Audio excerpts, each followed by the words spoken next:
Well, hello everyone. Excited to be here in Barcelona with everybody. We're going to talk just for a few minutes about PCI 4.0 audits and maybe some hints, maybe some, I don't know that there's really secrets. It's just a lot of work, right? Just a quick intro. I've been doing this for about 20 years. Loved the last presentation because I started as an aerospace engineer in the space program. So I thought some of those things were great. But sadly, we're going to have to come back to Earth and talk about a topic not so exciting, which is the audit. The fun part is actually getting your systems ready and getting them secure. The harder part is, sometimes going through and verifying that those things are all in place. So just like every presentation, sometimes you get an agenda. I think this is just so you can kind of pick where you'd like to go to sleep and maybe where you'd like to kind of listen a little bit more. But real quickly, we're going to talk about the summary of changes for the PCI 4.0, what's been different, preparation tips, those things that are going to be immediately applicable, things that are going to be future applicable, common issues that we've seen as QSAs from our team in 2024. We're going to talk about future data requirements, and then the stuff that our QSAs are thinking are going to be problems moving forward into 2025 and beyond, those hardships. Then we'll spend just a few minutes diving a little bit deeper into some of the e-commerce skimming requirements, some of the things that I think are going to be helpful for people as they move through those. That's going to be one of the hardest requirements for people to actually get done in the next year. So ending up looking forward and some key takeaways. So what have been, this is not new stuff, but there's been 64 different requirements that have been added for 4.0 from 3.2.1.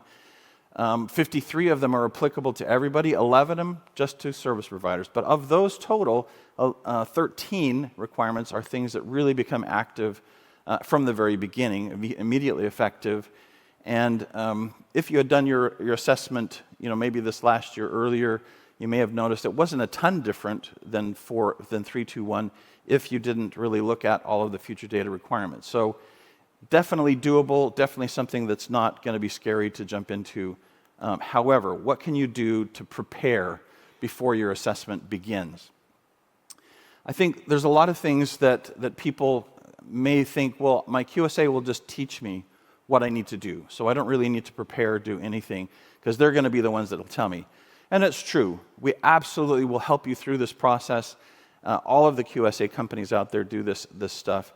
But it sure does help. I know that I notice when I do an assessment, when somebody has been familiar with the new standard, maybe even have gone through the change control or the change document that the council put out, saying here's the differences from 3.2.1 to 4.0, super helpful to us because we can talk at the same level, we can really have some discussions down deep in. And as always, I think from our last presentation you had there, they talked about the right ways of setting goals and then getting projects planned and having things set up. Having a good project management team on your side of if you're receiving an audit really is helpful to us. I mean, we do a little bit of project management of the audit process, but we're not managing your whole team. So super important as you prepare for this assessment to get your team ready, especially for 4.0, making sure that you maybe think about those milestones and maybe even move them forward, back just a little bit, so that you're going to have a little extra time when you move to 4.0. And as always, since 20 years ago, good network diagrams, data flow diagrams, super important, making sure that you know and that your team knows all of the places where data is going, where it's getting stopped, where it might be collecting. Scoping, again, is important. I think a lot of times people think that the QSA is the one that has to come in and scope the environment. We're really the ones that confirm the scope that you have kind of decided on. Now, sometimes, yes, we might ask a few questions and find out a little bit more that need to be brought into scope, but it's really your teams that are putting together the scope, and we're just helping out that. So really focusing on scope even before you engage with a QSA is super helpful.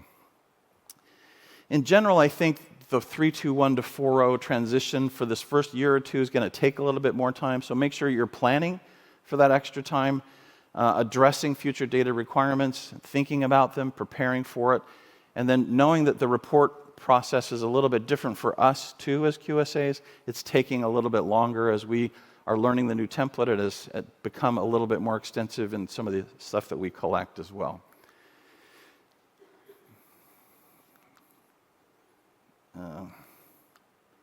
Slides aren't advancing. So,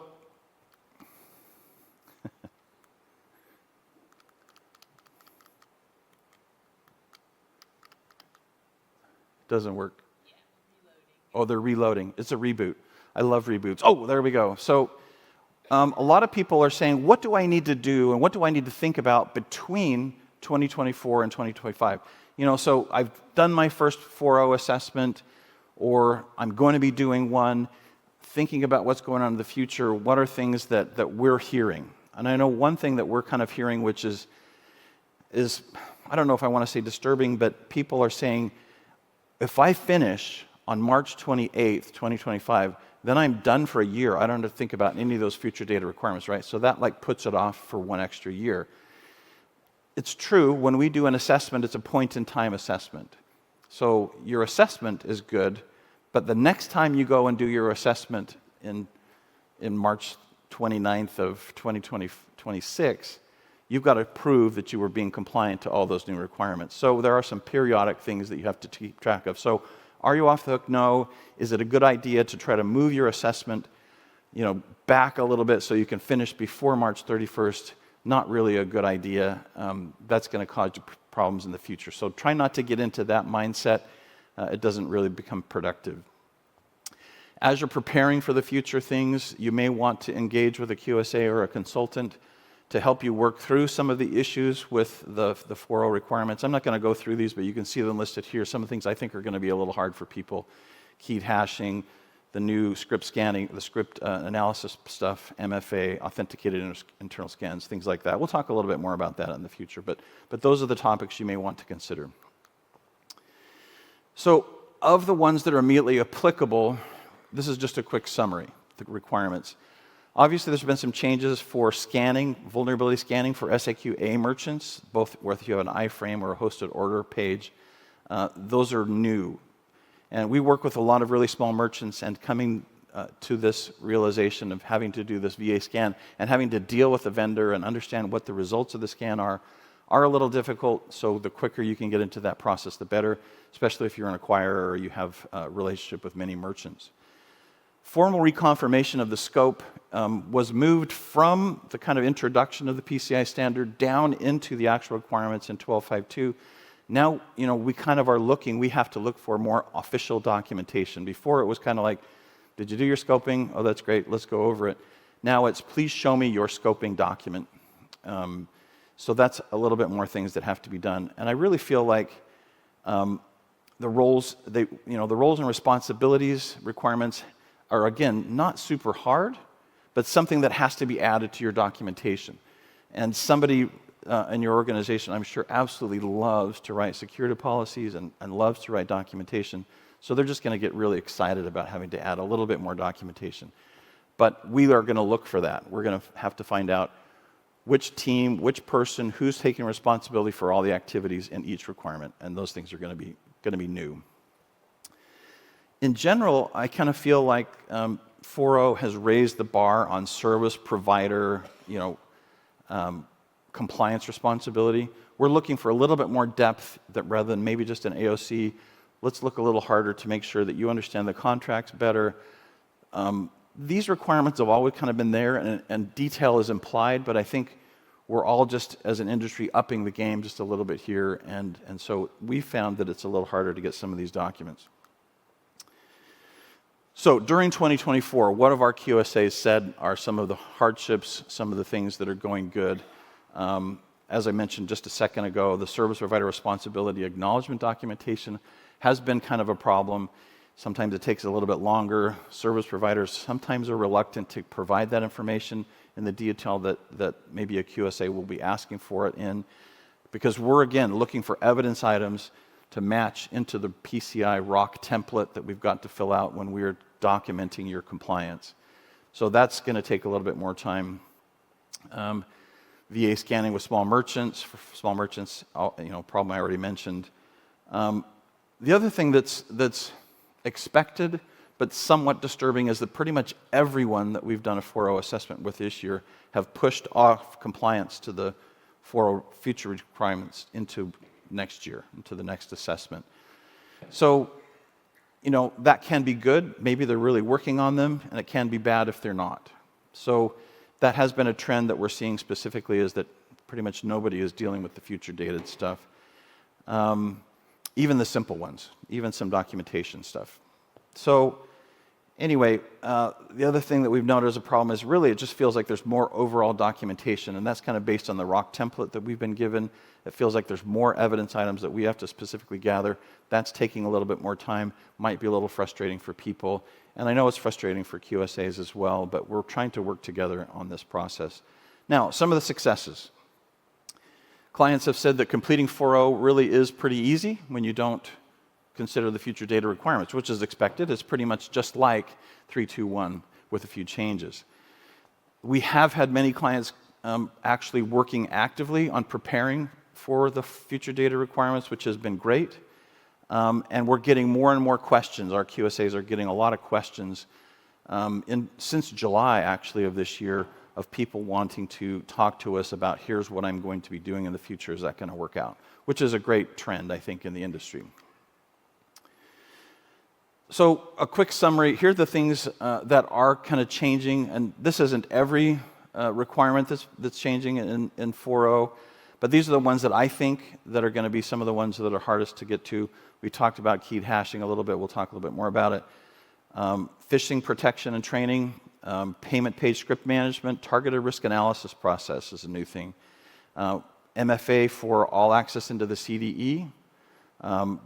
This has been expected for a long time. It's going to be things you got to work on. Authenticated internal VA scans, scope validation process after any changes, even organizational, and executing some plans if you detect card data.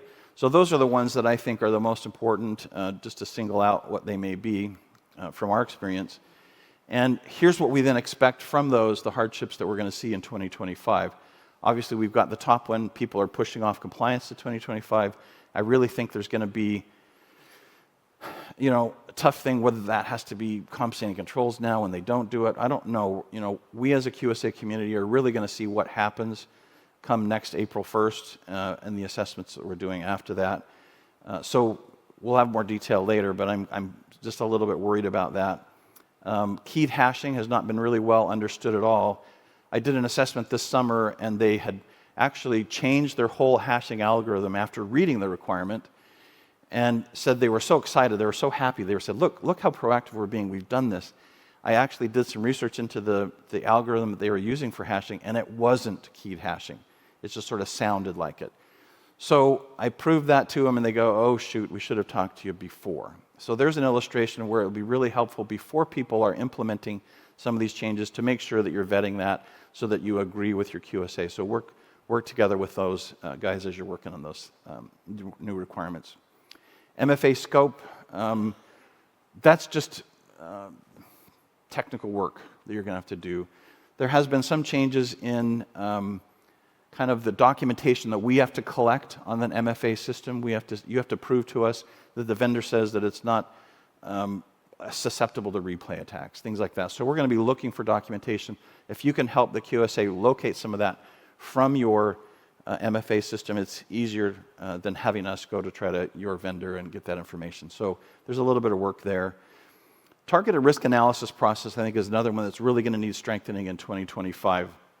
Again, during an assessment that I did this summer, they said, oh, we've got all our targeted risk analysis done. It's really awesome.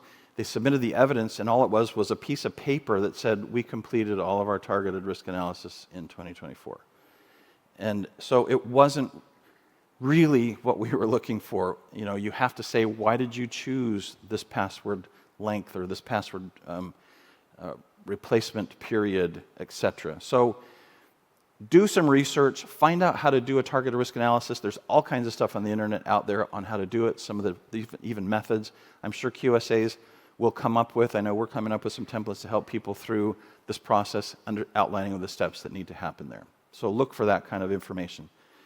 Authenticated internal scanning. This has been something that's been around for a long time. People probably haven't enabled that as part of the solution. That's going to be an issue as you have to store passwords, find passwords, make sure it's working right, getting that tested. I expect this to take a little bit of extra effort. Script inventory and testing, 643 and 1161, you're going to hear a little bit more about that, I'm sure, over the next year. And we'll talk a little bit more about it here in this presentation, too. That's going to be a tough one. Making sure that when you rescope, when you make a change, even an organizational change, for example, in your organization, you've got to go through that rescoping process to make sure that you haven't missed anything in any kind of transition period for technology or people, etc. Another one I think is going to be interesting is this incident response testing after the detection of PAN in an unexpected location. To me, that implies, well, then I'm looking for it in unexpected locations on a periodic basis. So otherwise, how do you know whether to execute your incident response plan? So, talking to people like Card Recon, SecurityMetrics for scan, PAN scan, things like that, you're trying to make sure that these systems are in place. Going a little bit more into detail on this 1161 and script solutions, there's a lot of things out there. There's a lot of good solutions out there. How do you know whether it's a good one? I kind of put together this quick description of some of the main components of what these systems should be. There's 3 phases. There's data collection, there's analysis of that data that was collected, and then the reporting. There's no requirement to block at this point, but that reporting and making sure people understand what comes out of it. In the data collection section, we're really looking for something to be done at the browser level in the document object model and capturing everything all the way through the payment process, clear until somebody enters a CVV number, hits return, and hopes that the transaction is going to complete. That whole set of data and all the dynamic stuff that happens in the DOM in that period of time have to be collected and analyzed. You have to see the entire checkout process. It's not something you can just run at the beginning as soon as the page loads and say, I've got everything, because we've seen stuff change to the last nanosecond. That's when the malicious scripts are loaded. Then the analysis of those scripts, I think I have the word JavaScript here. It could be scripts of any type, static or dynamic, generated on the fly, looking at HTTP headers, the changes since the last time you've done this analysis. Has there been an indicator of compromise? What are those indicators of compromise that they're looking for, the solution? Where did they get them? How do you know that those are good indicators? So, and then the reporting so that they know what to do about those. So, just as a little bit of actual data here, SecurityMetrics does forensics analysis as well in this industry. So, over the past couple of years, we've done over 2,000 e-commerce forensic investigations. Most of these were level 4 merchants. We have relationships with a lot of level 4 merchants. And so this isn't big guys, this isn't service providers, this is level 4 merchants. And these investigations covered all of the contents of their referring page, the iframe page that contains the whole that you look through to the third-party payment page. And so everything that's in those pages, and also from the perspective of the loaded page into the iframe, we're looking at all of the scripts that are being loaded at the service provider as well. So in our results, we found that in 100% of the cases where compromises were occurring, the scripts that were doing the skimming are only present in the merchant side of that. So in the referring page. None were discovered so far in service provider pages. Not to say that there aren't some, there's a few out there, I'm sure, but the problem is illustrated by that's why 1161 is there, and it's not for the service providers, it really is for the merchants, all the way down to the small merchants as well. So looking forward, future data requirements, now is the time. Well, 6 months ago was the time to really start working on those things. So if you're not already working on those, now is the time to really start thinking of solutions. There will be more detailed evidence that we mentioned that needs to be gathered during 4.0. Experience with this changes are going to get better, so just hang in there. It's going to be okay. We've made these transitions before in this industry, and we're still doing it, so it's going to be okay. ROC template has been simplified since its first release, which is great for us. However, it's still taking a long time to do that. We have also seen that the customized approach in our situation, anyway, has not ever been used, so it's still something that people are either working on or maybe really large organizations selectively are doing some of that work. So the takeaways. Ooh, I'm at 0, so I've got 30 seconds, 1 second. No real big secrets, as you found out. Just organize yourself, manage, do your homework, have good data flow diagrams, understand your service providers, know what they're giving to you, and know that you can show it to your QSA to provide that documentation. Spend time on scoping. As always, document it. ROC reporting is taking more time. Don't push off future data requirements. Anyway, thank you very much. Appreciate your time today. Come visit with me if you have any other questions.